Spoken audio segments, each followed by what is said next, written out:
Bonjour, bonsoir, bienvenue à tous et à toutes pour ce nouveau direct. J'espère que vous allez bien. On va parler aujourd'hui de la santé et de l'avancée en âge. Comment peut-on allier les deux? Et je vais répondre à de nombreuses questions que vous m'avez posées concernant mon livre. C'est vos questions qui m'ont donné l'idée de vous parler de ce sujet-là aujourd'hui durant le direct. Alors, je vais vous parler de mon livre « C'est normal à votre âge », des arguments musclés pour prendre soin de pour prendre votre santé en main, plutôt. C'est un livre, le titre le dit, qui parle des stéréotypes sur l'avancée en âge, mais qui vous propose aussi une série de trucs, trucs très concrets, d'astuces, d'exercices aussi pour prendre soin de votre santé. On va parler de la santé des muscles et pour qu'on puisse chacun d'entre nous rester en santé. Parlons de conseils, parlons d'exercices aussi que vous pouvez faire pour préserver la santé de vos muscles. Dans mon livre, C'est normal à votre âge, je vous présente un programme d'exercices qui est illustré. Ce sont des dessins, mais je voulais vous montrer aujourd'hui les exercices filmés pour que ce soit peut-être un petit peu plus facile aussi pour vous de les voir. Et je vais vous donner des conseils et des trucs aussi ou des choses à éviter pour ne pas faire certaines erreurs qu'on a parfois tendance à faire lorsqu'on fait ces exercices. Et on va regarder ça aujourd'hui ensemble, exercice par exercice.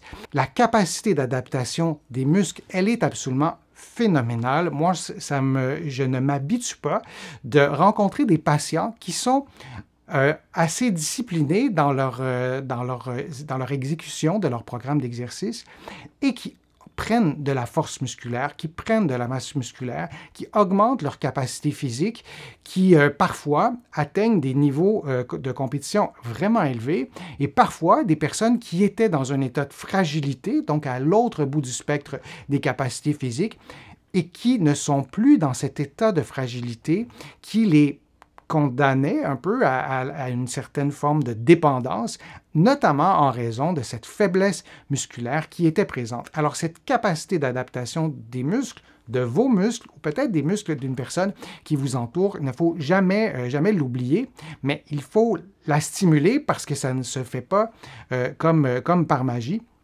Et c'est important de peut-être avoir un programme d'exercice simple qu'on peut faire et qui nous permet de pouvoir prendre soin de sa santé.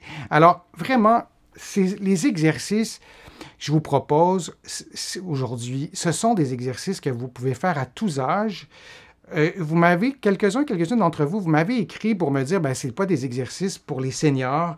Vous savez un peu, si vous me suivez régulièrement, que pour moi, ben, il n'y a pas d'exercice pour les personnes âgées, les seniors et d'autres exercices. On doit les adapter selon la condition physique et de les adapter selon l'âge. Pour moi, c'est une erreur et parfois, c'est une erreur qui peut avoir des conséquences. Par exemple, si on ne tient uniquement compte de notre âge, vous vous êtes identifié au début du direct, là, il y a des personnes avec nous qui ont plus de 80 ans.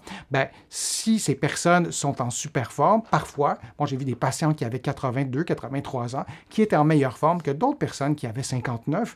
Et si on adapte leur programme d'exercice en fonction de leur âge, il est possible, un, qu'on n'ait pas de résultat, ou deux, il est possible que les personnes se blessent. Si moi, j'ai 42 ans, je suis vraiment pas en forme, mais comme je ne suis pas un senior, je me dis, je peux tout faire, mais on peut se blesser. Donc, je ne vous donne pas des exercices pour les seniors, je vous donne des exercices pour que vous puissiez prendre soin de vos muscles. Et si vous avez 25, 30 ans, 35 ans, c'est exactement la même logique. C'est important d'avoir un programme d'exercice le plus complet possible et de changer régulièrement aussi son programme d'exercice pour ne pas toujours faire les mêmes exercices. Alors, je vais vous montrer le premier exercice dans ce programme qui contient 6 propositions. Dans le livre, les paramètres sont vraiment très, très bien décrits, mais aujourd'hui, je voulais vous montrer en vidéo les exercices. Alors, le premier exercice, c'est les push-ups, et je vais vous montrer différentes façons de faire les push-ups. On peut les faire, je vais mettre la vidéo à pause parce que je vais prendre le temps de vous l'expliquer. Alors, vous voyez, sur cette version-ci du push-up ou des pompes, la personne a placé ses mains sur un divan. Ça pourrait être sur une table, donc ce qui serait plus haut, et ça pourrait aussi être sur le mur. Et de cette façon-là, ben, il y a moins de poids sur les mains, il y a moins de poids sur les pectoraux, c'est beaucoup plus facile, et vous pouvez, comme ça, adapter cet exercice-ci, des push-ups, à vos capacités physiques. Vous pouvez les faire aussi sur les poings. Je comprends que ce n'est pas tout le monde qui peut faire les push-ups sur les poings, mais parfois, le fait d'avoir les poings placés comme ça vous permet de ne... Ou comme ça aussi, je vais mettre la vidéo à pause pour la commenter. Vous pouvez prendre plein de choses. En étant créatif, vous avez probablement des choses chez vous que vous pouvez utiliser. Ce que ça fait, le fait d'utiliser ce type de prise, ou si vous voulez, en mettant vos poings, plutôt qu'en plaçant les mains directement au sol, comme ça, vous n'avez pas d'extension des poignets lorsque vous faites des push-ups dans cette position-ci. Il y a des petits appareils aussi qui existent. Vous pouvez vous procurer des petites poignées pour vous permettre de ne pas avoir les poignets en extension et parfois, c'est beaucoup plus facile. Dans les erreurs à éviter lorsque vous faites des push-ups, je vais vous en montrer une ici qui est subtile. Je ne sais pas si vous allez arriver à la voir. Je vais vous la remontrer une deuxième fois. Alors, l'erreur se fait à cet endroit-là. Je vais reculer un petit peu la vidéo pour vous montrer l'erreur. Alors, ce qu'on veut éviter, c'est de faire une extension du dos. On le voit un peu quand même. On va mieux le voir dans quelques secondes quand je vais replacer la vidéo en mouvement. Donc, dans cette vidéo-ci, on voit que on va voir plutôt que la personne fait une extension du dos. Et quand on fait des push-ups ou des pompes, on veut stimuler les muscles qui sont devant. On ne veut pas stimuler les muscles qui sont derrière, c'est une évidence. Et parfois, on va faire une extension du dos, on va cambrer le dos. Donc, regardez quand la personne pousse, à la fin du mouvement, il y a un mouvement d'extension, juste ici, comme ça. Alors, on veut éviter les mouvements d'extension. Ce que vous pourriez faire lorsque vous faites vos push-ups, placez la main dans le creux de votre dos et inversez un peu la courbure, juste un peu. Et du début à la fin de vos push-ups, de vos pompes, assurez-vous de ne pas cambrer le milieu du dos, mais parfois c'est la totalité du dos qui va être cambrée. Et donc, ce qu'on veut éviter comme erreur, c'est d'utiliser les extenseurs du dos. C'est ce qu'on ne souhaite pas faire. On veut éviter aussi de faire des demi-mouvements. Lorsqu'on fait des pompes, on veut faire un mouvement dans toute l'amplitude. On veut déplier les coudes au complet, comme vous avez vu dans cet extrait-ci. On veut aussi s'immobiliser peut-être une seconde lorsqu'on est en haut. On veut avoir un mouvement d'une amplitude complète. Sinon, on stimule, on renforce nos muscles à des demi-amplitudes et le muscle a ceci de particulier, c'est qu'il s'adapte à ce qu'on fait et ce qu'on ne fait pas, on aura moins d'adaptation. Si vous travaillez, si vous stimulez votre force musculaire à un angle bien précis, par exemple, vous ne dépliez jamais vos coudes au complet, vous aurez pris moins de force dans les amplitudes que vous n'utilisez pas lorsque vous faites votre exercice de pompe ou de push-up en ne dépliant pas les coudes, ce qui serait évidemment une erreur. Pour les push-ups, vous voulez faire une répétition, au moins de 5 mouvements, idéalement de 10 à 15 mouvements, et vous faites 3 à 4 séries.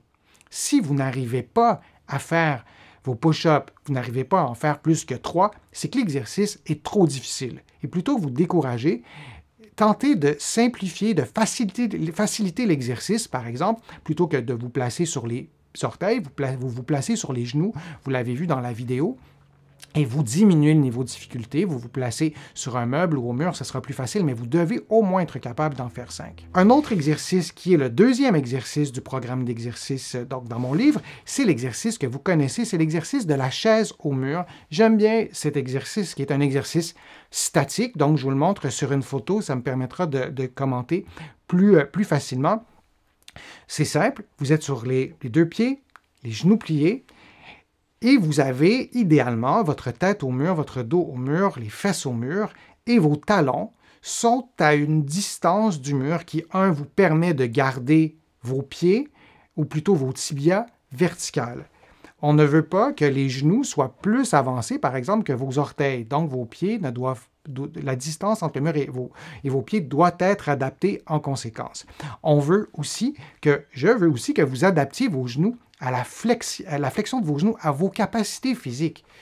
Si vos genoux sont à plier presque à 90 degrés et vous pouvez tenir 3 secondes, c'est beaucoup trop difficile. Vous devez être capable de tenir la position au moins 30 secondes. Moi, je vous propose de faire 4 fois 30 secondes, en prenant des pauses, évidemment, et vous adaptez le niveau de difficulté également de semaine en semaine, vous aurez pris de la force.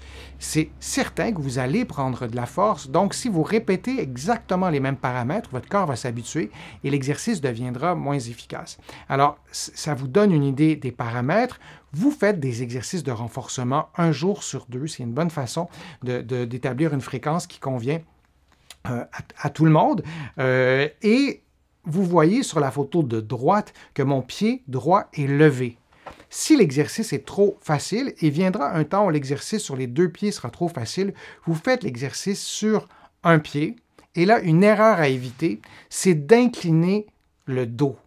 Moi, je serais vraiment curieux qu'un ou une d'entre vous, que vous essayiez de faire l'exercice maintenant sur un pied, si ça correspond à vos capacités physiques, et vous allez observer votre tronc pour vous assurer que votre tronc reste bien droit plutôt que de s'incliner. Et parfois, le tronc s'incline vraiment beaucoup. Alors, c'est une erreur qu'on doit éviter. Et dans l'autre erreur que je vois souvent auprès de mes patients, c'est l'angle des genoux est mal adapté. Et l'erreur que je vois le plus souvent, c'est pas que l'exercice est trop difficile, c'est que l'exercice est trop facile et ça donne peut-être pas grand-chose de faire un exercice qui est trop facile. Le troisième exercice que je vous propose, c'est des exercices de fente avant. Alors, vous voyez l'exercice de façon dynamique. Vous pourriez faire le même exercice, mais en vous immobilisant dans cette position-ci. Vous pourriez descendre beaucoup moins bas et vous pourriez remonter, prendre une pause. Là, je le fais volontairement, j'arrête et je repars la vidéo. Vous le faites de l'autre côté, vous vous immobilisez et vous pouvez, à ce moment-là, le faire comme ça, par intermittence, de façon relativement statique. Ou vous le faites de façon plus rythmée. Et vous avez aussi, ça devient aussi un exercice cardiovasculaire. Alors, ce sont les fentes avant que vous faites en position statique ou que vous faites en position dynamique. Je vais vous montrer différentes images. Alors, vous voyez, c'est une illustration. Donc, on pourra prendre le temps je pourrais prendre le temps de vous l'expliquer plus convenablement. Votre genou qui est devant, le pied qui est devant, votre genou devrait être idéalement plié à 90 degrés. On ne souhaite pas que l'angle soit plus petit. Ce n'est pas catastrophique si votre genou ne fait pas un angle de 90 degrés, mais c'est ce qu'on souhaite. On préfère vraiment reproduire la position que vous voyez. Mais tout ça, c'est dynamique. Vous avez vu dans la vidéo, ça se fait quand même assez rapidement. Donc, on ne veut pas avoir la perfection nécessairement tout le temps. Vous commencez par vous familiariser avec l'exercice, puis ensuite, vous allez pouvoir peut-être améliorer, corriger des petites erreurs que vous faites. Lorsque je vous dis que le genou est trop plié, en fait, je vous le montre comme ça. J'ai ajouté le pointillé en bleu pour que vous le voyez bien. J'espère que c'est clair. Est-ce que c'est clair pour tout le monde? Parfois, les couleurs ne sont pas tout à fait les mêmes lorsque je vous présente la vidéo. Alors, vous voyez que le genou n'est pas à 90 degrés, le genou qui est devant. Donc, on ne souhaite pas ça. On souhaite avoir un genou qui est plié à 90 degrés ou que le pied soit légèrement un peu avancé pour diminuer les stress sur les genoux. Il y a des personnes qui font l'exercice comme ça, qui ont des genoux en parfaite santé et que ça ne cause pas de problème. Idéalement, on souhaite avoir le 90 degrés. Je vous montre une autre en fait, je vous dis une autre erreur que je vois souvent, c'est que les personnes ne vont pas descendre suffisamment bas. Donc, par crainte peut-être de se blesser, peut-être par manque d'équilibre, peu importe la raison, on ira trop bas. Et l'autre erreur, c'est on restera trop haut. Et l'autre erreur, c'est d'aller trop bas et de rester un peu pris là et avoir de la difficulté à se relever parce qu'on n'y arrive pas. Et là, il faut s'aider avec les mains. On va se contorsionner. Alors, ce n'est pas l'idéal. Alors, je vous montre ce que ça donne pour pouvoir faciliter l'exercice. Vous allez placer des livres, un coussin, ce que vous voulez qui est confortable en dessous de votre genou et vous allez adapter la hauteur des livres, des coussins. Hein, l'image que j'ai ajoutée, elle est interchangeable avec une autre, avec un objet que vous aurez à la maison. Et ça peut être vraiment très, très haut. Là, c'est relativement bas, mais ça permet de reposer votre genou, de surélever d'augmenter la distance entre le sol et le genou si vous n'avez pas la force suffisante parfois pour descendre ou sinon pour vous relever. Et ça peut vraiment être plusieurs centimètres. Évidemment, l'objet que vous allez utiliser, ça doit d'être stable, mais c'est vraiment un truc intéressant pour pouvoir faire l'exercice, de pouvoir aller peut-être un peu plus bas et de graduellement diminuer la hauteur des livres, des coussins que vous aurez placés progressivement. Et c'est assez spectaculaire de constater en fait l'augmentation de force musculaire. Vous m'avez beaucoup écrit comme question, toujours en lien avec mon livre C'est normal à votre âge, comment faire pour me relever du sol. Je ne suis plus capable de me relever du sol. Ça, c'est un exercice qui est vraiment aidant. Et quand je dis ça, avec cette variante, cet ajout en dessous du genou qui est derrière, en ajoutant des objets et ensuite en réduisant la hauteur des objets, ça nous permet de pouvoir faire l'exercice. Et pour pouvoir maximiser le gain de force dans les quadriceps, moi, je vous conseille de placer vos mains. Dans l'illustration que vous voyez, la personne, ses mains sont placées, ses bras sont surélevés, mais si on regarde les fentes avant, la personne aussi lève ses bras. On peut tout à fait le faire comme ça. Mais ce que vous pouvez faire, vous pouvez aussi placer vos mains sur votre genou qui est devant et vous aider avec les bras au début si vous n'avez pas la force nécessaire pour pouvoir parvenir à vous lever par vous-même. Alors l'exercice de la fente avant, vous pouvez faire une dizaine de mouvements et répéter 3 ou 4 séries. Et tous les exercices d'aujourd'hui, vous pourriez les faire un par un ou vous pourriez faire une série, puis passer au deuxième exercice, au troisième et refaire au total 3 ou 4 séries de l'ensemble des exercices. Ça peut être intéressant aussi de varier comme ça. Je vous montre le 4e exercice, qui est un exercice que vous connaissez si vous êtes un habitué ou une habituée de ma chaîne. Si vous êtes nouveau sur ma chaîne, n'hésitez pas à vous manifester. Je suis toujours ravi de savoir qu'il y a des nouvelles personnes qui participent au direct. Alors, l'exercice du pont, vous levez les fesses et vous pouvez garder la position, comme ce que vous voyez maintenant à l'écran, pendant 30 secondes, ou vous pouvez faire un mouvement de montée-descente. Vous remarquez dans la déclinaison que vous voyez en ce moment que mes pieds sont assez éloignés.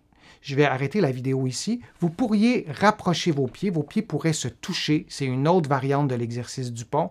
Vous pourriez faire l'exercice un pied sur le genou opposé. Ce serait aussi une façon d'augmenter le niveau de difficulté. Les erreurs à éviter dans l'exercice du pont, c'est de faire l'exercice, je vous en ai souvent parlé, de faire l'exercice en augmentant la cambrure du dos. Vous allez faire l'exercice en stimulant les extenseurs du dos. Le but de cet exercice-là, c'est d'augmenter la force des fessiers et des membres inférieurs, pas d'utiliser le dos. Donc ça, c'est une erreur à éviter. L'autre erreur aussi à éviter, c'est de ne pas de garder les bras au sol. C'est beaucoup plus efficace si vous levez vos bras, comme vous voyez en ce moment. Ça stimule votre équilibre, ça stimule votre stabilité. Donc, les petits mouvements que vous sentirez lorsque vous allez lever les fesses, et particulièrement si vous êtes sur un pied ou particulièrement si vos pieds sont rapprochés, vous allez sentir les petits mouvements vers la gauche, vers la droite, ça va tanguer un peu. Alors, si vous avez levé vos bras, vous allez les sentir, ces petits mouvements-là, mais si vous avez gardé vos bras au plancher, vous ne les sentirez pas. Alors, c'est intéressant de faire l'exercice comme ça pour pouvoir stimuler des muscles qui sont interpellés aussi dans la stabilité, notamment les fessiers. On passe au 5e exercice, je vous le montre, dans 2 déclinaisons. Vous levez sur la pointe des pieds, soit directement du sol, comme vous le voyez à gauche, soit au bout d'une marche, comme vous le voyez à droite. Une erreur à éviter, c'est de plier les genoux. Vous devez toujours avoir les genoux tendus. C'est beaucoup plus simple de le faire comme ça. Vous pouvez aussi faire l'exercice sur un pied. C'est beaucoup plus difficile. Une autre déclinaison que vous connaissez peut-être, vous montez très rapidement et vous descendez les talons vraiment très, très lentement. Alors ça, c'est un exercice très simple que vous pouvez faire j'allais dire où vous voulez. Vous pouvez le faire à l'extérieur, vous pouvez le faire à l'intérieur si vous avez des marches. Sinon, vous pouvez prendre un objet qui a quelques centimètres d'auteur et vous placer de façon sécuritaire pour ne pas tomber de cette façon-là et vous pourrez faire l'exercice. Les mollets, ce sont des muscles très puissants, très endurants aussi. Donc, moi, je vous conseille plutôt de faire 10, 20, idéalement 30 mouvements et de répéter 3 séries, toujours selon vos propres capacités physiques.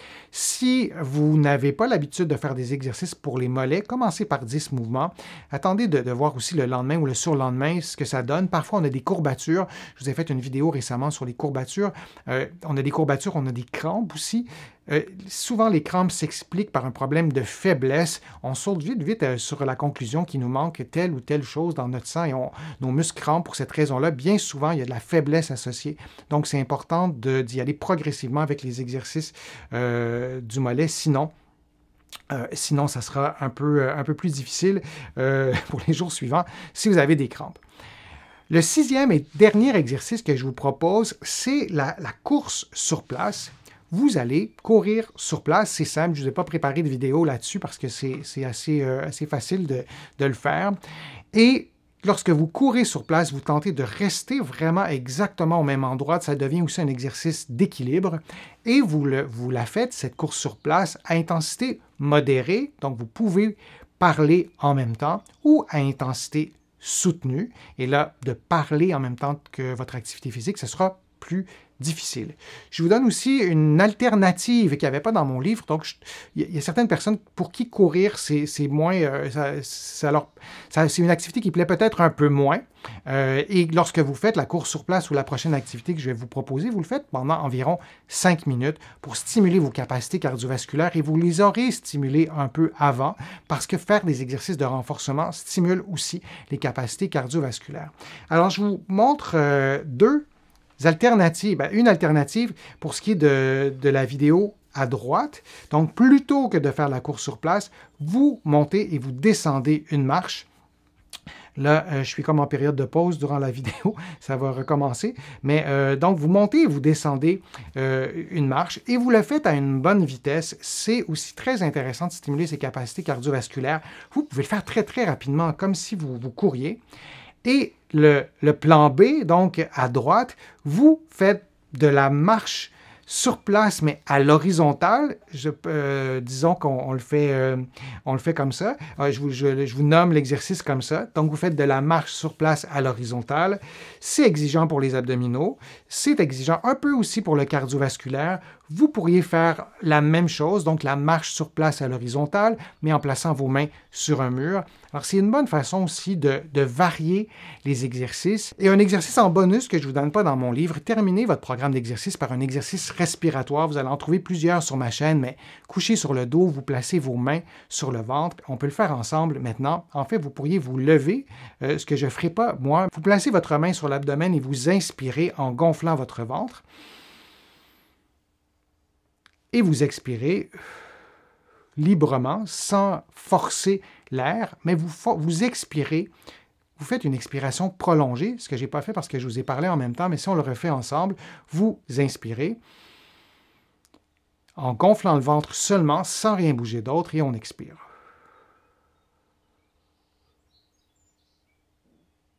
Donc, je n'ai pas fait une expiration forcée, mais j'ai fait une expiration prolongée. C'est ce qui complète le programme d'exercice. Et je vous encourage à le faire régulièrement, à persévérer.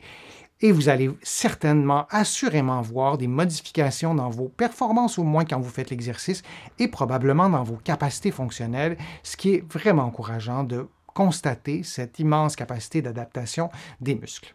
Donc, je vous remercie de votre présence. Et merci aussi pour vos questions. N'hésitez pas à me poser des questions dans le fil de discussion. Je lis tous vos commentaires, vous le savez, et je réponds à vos questions directement dans le fil de discussion. Et bien souvent, ça m'est impossible physiquement de répondre à tous et je réponds donc dans des vidéos. J'espère que les informations que vous avez entendues aujourd'hui vous ont été utiles. J'espère que la vidéo, que le direct vous a plu. Si c'est le cas, je vous invite à cliquer j'aime, à la partager sur vos réseaux sociaux, à la commenter. Vous le savez, je vous le dis souvent, ça m'aide vraiment à augmenter ma visibilité, à pouvoir vous produire aussi de nouveaux contenus. Vous pouvez contribuer à mes plateformes. Vous pouvez le faire maintenant directement sur YouTube. Il y a un petit cœur, il y a le mot « Merci ». Alors, vous pouvez cliquer. Même les petites contributions font une immense différence pour pouvoir, encore une fois, avoir cet équipement qui est indispensable pour vous présenter 2 directs par semaine. Vous allez trouver beaucoup d'informations dans mon livre. C'est normal à votre âge. arguments musclés pour prendre votre santé en main, mais vous allez aussi trouver beaucoup d'autres informations. Dans tous mes autres livres, il y a 6 guides pratiques. J'ai aussi commis deux romans, mais vous allez trouver beaucoup d'informations donc dans mes autres livres que vous allez trouver partout au Canada, en librairie, sur le web. Vous allez les trouver de l'autre côté de l'Atlantique, notamment à la Librairie du Québec à Paris. Vous pouvez les commander. Je vous parle vraiment des versions papier des livres. Donc, j'étais ravi de vous retrouver pour ce direct. Je vous souhaite une bonne journée et au plaisir de vous revoir pour un prochain direct, pour une prochaine vidéo. À bientôt.